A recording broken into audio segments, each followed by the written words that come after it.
Job 29.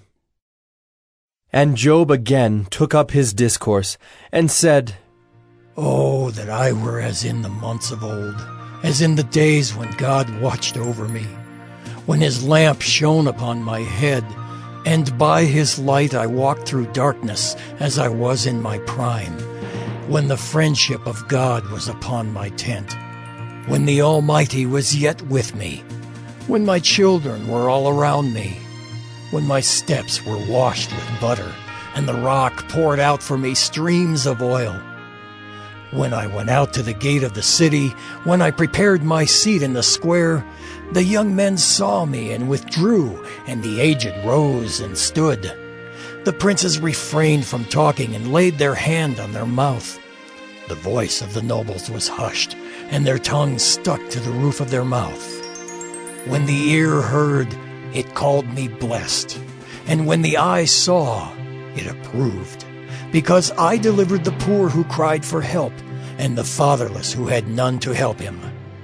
The blessing of him who was about to perish came upon me, and I caused the widow's heart to sing for joy. I put on righteousness, and it clothed me. My justice was like a robe and a turban. I was eyes to the blind and feet to the lame.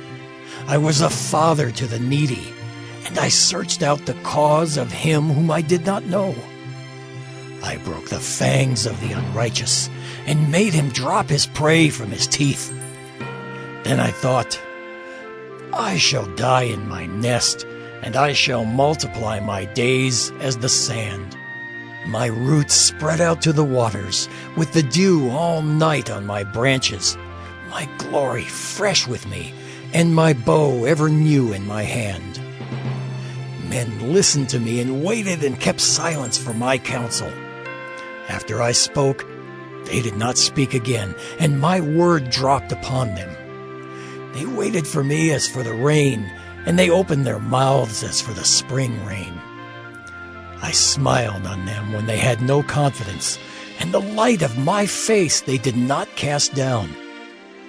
I chose their way and sat as chief, and I lived like a king among his troops, like one who comforts mourners.